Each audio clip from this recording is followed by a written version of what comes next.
Hello everybody, this is Joe with Manduck Media, and today I'm going to be sharing with you my Criterion collection, mostly because I just wanted an excuse to take them out and look at them and talk about them. No particular order here. I've got Lost Highway. This is a surreal noir thriller from director David Lynch, one of my favorite directors. Follows this jazz musician who thinks that his wife is having an affair. He gets paranoid, and there's this strange guy that comes in and says he's been following him, recording him, and kind of makes him really suspicious of his wife and maybe kills her. And as he's sort of fleeing, he goes into prison, and he almost sort of morphs, and we transition kind of thinking maybe it's another person. We follow this other guy who kind of works for this gangster and falls in love with the gangster's girlfriend and gets entangled with her. It's been a while since I've seen it, but I know it's honestly it's tough because David Lynch is one of my favorite directors, and I love his films. I think he's fantastic, and it's tough to say if I might have to do a ranking at some point. I think Lost Highway is probably one of his best movies, but it's also one of the ones I've seen the least. It's been a while since I've watched it, so I need to watch it again, and who knows, turn that into a series or review them. Honestly, talking about these movies might give you all ideas of things you'd like to hear. A pattern also, most of the Criterion movies you'll see are actually David Lynch movies, so this is almost a David Lynch collection. It'll be kind of funny. And most of these movies actually were gifts from my friend Justin, who, I don't know, maybe like the last, almost a decade, 2016, 2017, he's been giving me Criterion movies for my birthday, for Christmas, and so it's almost become this tradition, like, what's the next one he's going to get me? And so I'm always like, well, I kind of want to build my collection more and buy stuff, but maybe Justin will get it for me. So I am always kind of excited about that. And when he doesn't get it for me, I'm like, darn, well, oh man. But it's just a really awesome gift. I know they're a little pricey, so kind of makes me think I should build it up even more. So Justin is responsible for most of this. So thank you, Justin, if you're watching. Second, also no particular order, is another David Lynch movie, Inland Empire, his most recent film from 2006. Another surreal film. What movie of his isn't, except maybe one or two? But yeah, this one is, man, how do I summarize these movies? This whole video is a mistake. A Woman in Trouble is the tagline of the film, and it follows this actress who is kind of a theme of actually Lost Highway and Mulholland Drive, talking about identity and his meditation on the concept of identity. And specifically, these last couple movies, I think, were a big comment on the Hollywood system and his frustrations with it. It's about this woman who is an actress who is looking into this role, but the role might be based on things that happened, and there might be like a curse or a demon, and her life and the role and the film Cats kind of sort of meld together, and you're not really sure. The cats are fighting. You're not really sure exactly which one's the real story and which one isn't, but Laura Dern's fantastic in this. It's the first movie David Lynch ever filmed digitally, so he kind of did it like on a camcorder like this, although much more advanced. I was looking at that, I was thinking, of course, maybe I could try to film a movie with a camcorder like David Lynch. And I actually looked up the type of camcorder he had, which, yes, it's not quite the same as actually doing it on film, which he was more familiar with and kind of resistant to. But so I give him props for doing this movie digitally. It is on a camcorder, and people would have made videos like, oh man, why did David Lynch make this movie that looks bad? I'm like, it's still a pretty high quality camcorder. So I was like, man, I looked at it, I'm like, that's an old camcorder and it's pricey. So it's still a good movie. A lot of great things on here. We got they got the documentary Lynch about, from the makers of David Lynch, The Art Life, talking about basically the making of this movie, which I've seen a long time ago. So that's one of the special features on here. Note to talk about the special features. Lost Highway has a documentary about this and interviews, and that's the other thing too. In addition to the restoration, you want all the special features they've gotten here, which I just have to sit down and really do even more videos about these. See, this has given me inspiration. So yeah, as we're going through these, if you're interested in hearing more about these videos, let me know. And of course, like, comment, subscribe, help the algorithm, help the channel grow. Gonna switch things up a bit. The one Criterion movie I have that I'm just double checking before I say this, that my friend Justin did not get me, is something that I inherited. It's part of my collection now because I married, my wife. This is the one Criterion movie she owns, and that's Solaris by Tarkovsky. And Okay. The funny thing about Solaris is, and this movie, it kind of requires a little more explanation. I feel like talking about at least. This is a science fiction movie, and it follows these people kind of exploring this particular planet and kind of studying it. And there's something kind of weird about Solaris, and this man that goes, the scientist, he's kind of haunted by the relationship he had with his wife and losing his wife, and he goes to see her in this kind of isolated station where they're observing things, and apparently something's gone wrong, and then she just kind of appears. And so apparently this planet has the supernatural, that's a new word, supernatural or science fictiony power to basically bring people back to life. Like if you really desired somebody, you miss somebody, it kind of makes your desires manifest, which seems to be for a lot of people, it's like loved ones they've lost. And we don't know if that's an alien consciousness. It's never really completely explained because, like a lot of artsy films, this one is kind of surreal as well. So funny thing is, my wife had this, and she's like, "Oh yeah, I've seen Solaris," and we think we might want to go through different sci-fi books and movies and discuss them. And I believe she's read the book because she's read so many books. I need to catch up. But this film, she was like, "Oh yeah, I know this movie," but she did not realize she had a Criterion Collection version. And I thought, oh, like, and I was like, "Oh man, you've got the Criterion." And she's like, she's not as much of a movie person. She didn't really understand, like, okay, cool, it's just the one they had. Like I heard that it was the good version, but I didn't know more than didn't know about, like, the restoration. And it's this group of people from Criterion that select the movies and determine if they're kind of culturally worth talking about or artistically relevant. And we can talk about that sometime because sometimes I think Criterion's a bit funny with that. But no, Solaris is really good. I watched this one. I kind of want to watch it again. Tarkovsky was a director that I had wanted to kind of look into and kind of figured I might like, but I never checked out his work until very recently. Watched Stalker. I definitely think I like Stalker more, but I have to watch those again, and I have to watch others of his films. But this is a very good movie. I also like the George Clooney remake, which I was surprised. It was different. So another discussion potentially with this video in the future. Next one, we've got Blue Velvet, another David Lynch movie. We got Kyle MacLachlan as a young student, comes back to town, his small town where everything seems nice and innocent and Americana, American Pie, all that stuff. And he finds a severed ear.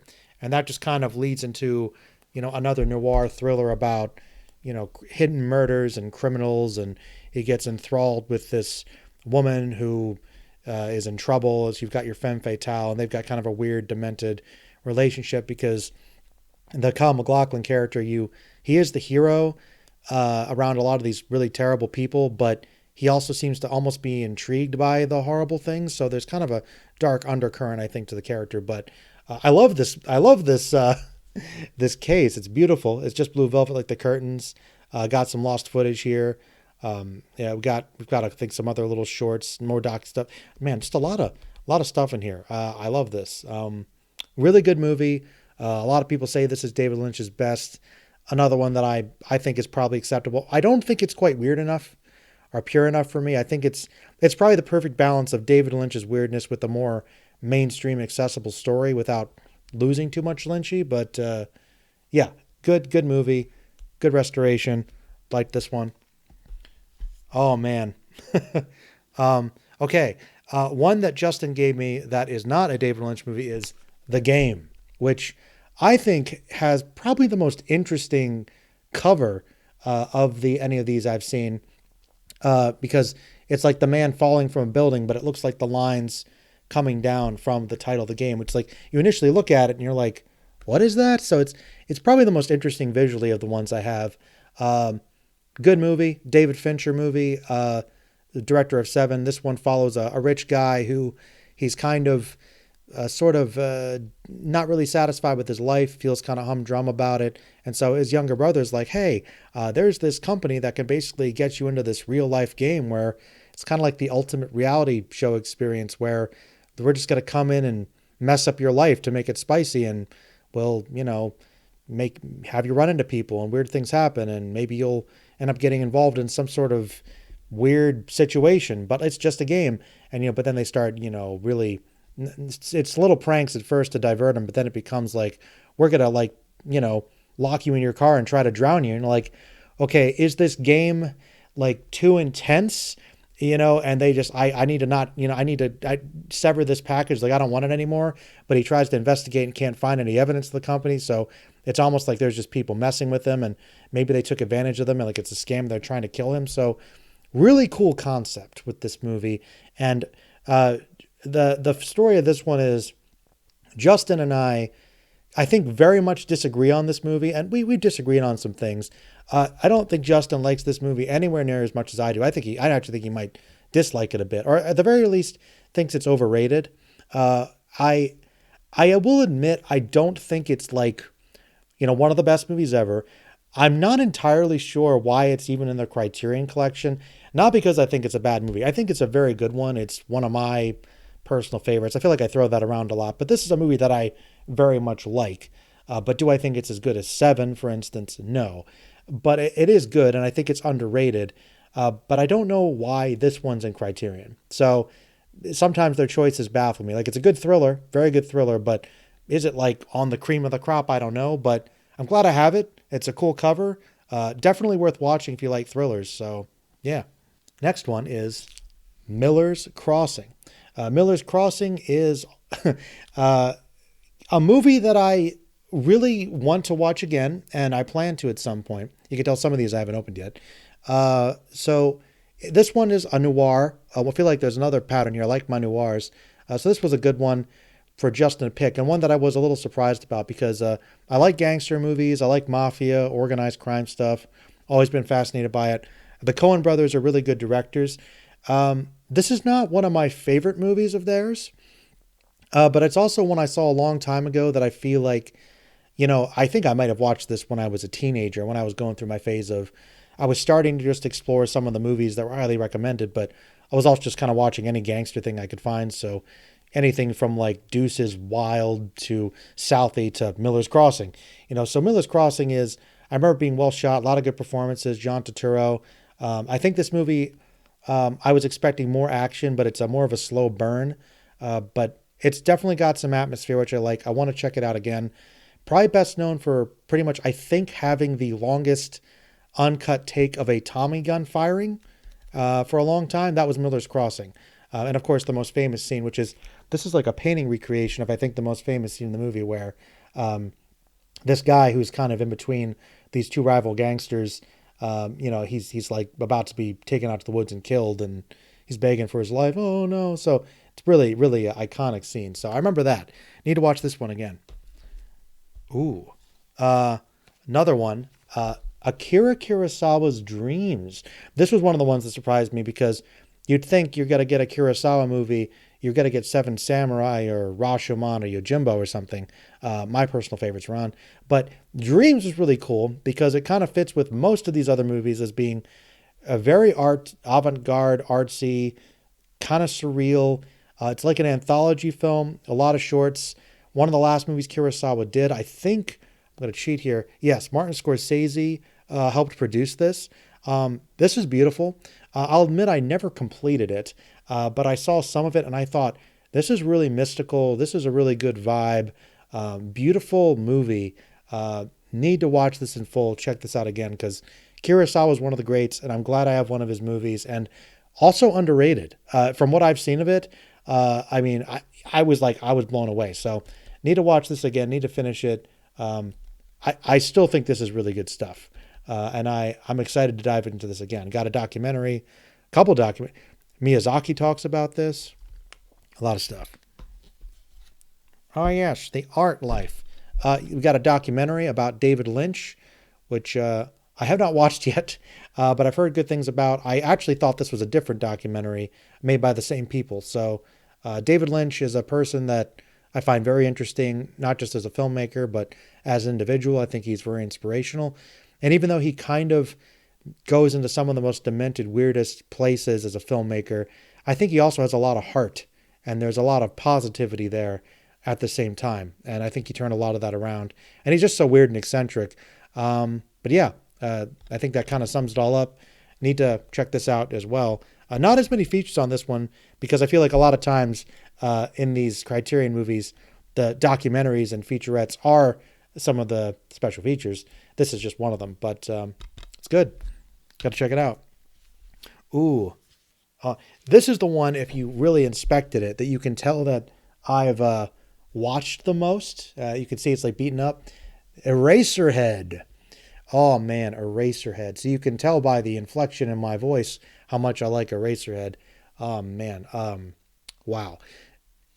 Talk about hitting it out of the park. I mean, setting a high bar for yourself and still managing to outdo it, or at the very least match up to it and go very different directions. But David Lynch's first movie took him years to make it. A lot of problems. I think it took him like 7 years. A lot of help from university and other people. Trouble funding it. Very low budget independent movie, black and white, but incredible sound design, really good practical effects, good acting for as creepy and weird as it is. Like if you want to, I think no other film really sums up the feeling of a dream, or more specifically a nightmare, quite as much as Eraserhead. I think it's one of those movies that's kind of what he's about, is not doing necessarily narrative form stuff, but just making a kind of a dream come to life. Unfortunately, it's a dark one, and putting it onto film. I think that's what this is, and just follows this guy dealing with his having a newborn child who's kind of deformed, and a wife that a girlfriend he had the kid with, and having to live with her and struggle with that. It's hard to really describe because like the plot is very simple, but it's all very metaphorical, and the world it takes place in is just kind of this horrible dreamscape. The movie was kind of a meditation on Lynch's fears of fatherhood, but also kind of, I think, the industrialization of the world and how it kind of like basically destroys everything. He didn't like Philadelphia very much. So I think it's really just taking your emotions and making them manifest into something physical. Great imagery in this movie, great atmosphere, sound design, lighting, just great stuff.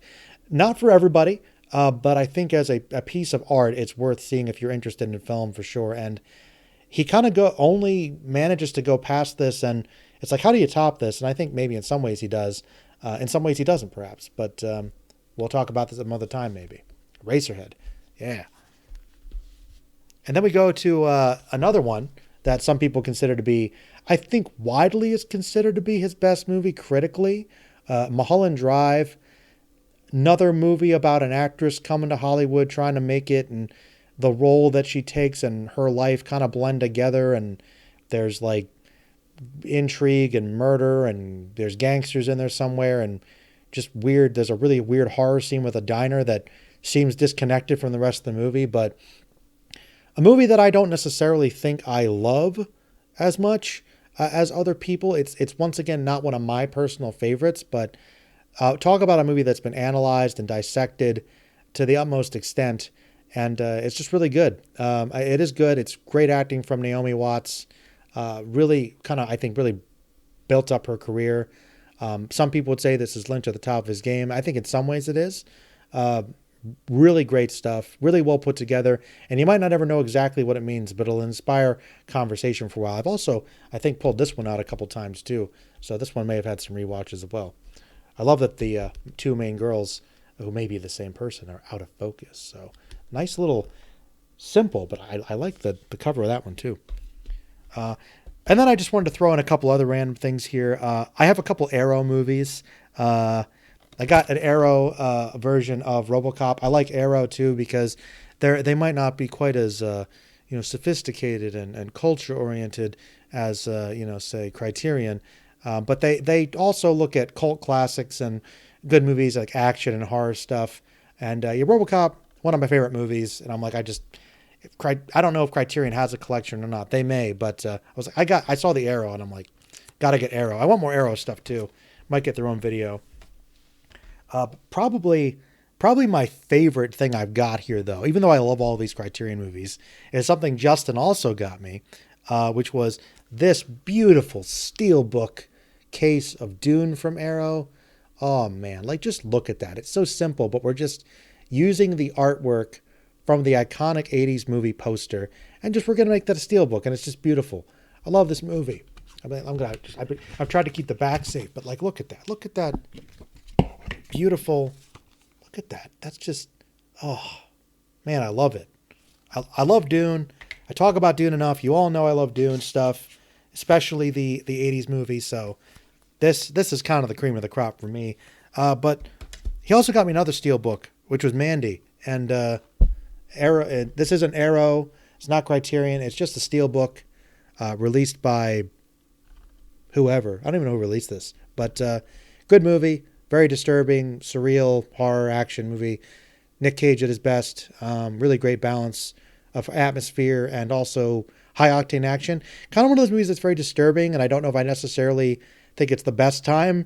I don't know if I really want to watch it anytime soon, but I do need to watch it again. Like, it's a movie I love, but I don't know how much I can handle it. So sometimes you'll have those. But yeah, that is my Criterion / kind of Arrow collection of movie special edition things that I like. There might be some more, but yeah, I want to talk about them. So there's some content for you. Let me know if you liked some of these movies, if you're interested in hearing me talk about them, your thoughts about David Lynch, about Criterion, about Arrow, anything really. Would you like me to talk about any of these movies in more depth, or do some other unboxing things, or sharing my collection things? Got books, So yeah, let me know. All right, everybody. Thanks for watching.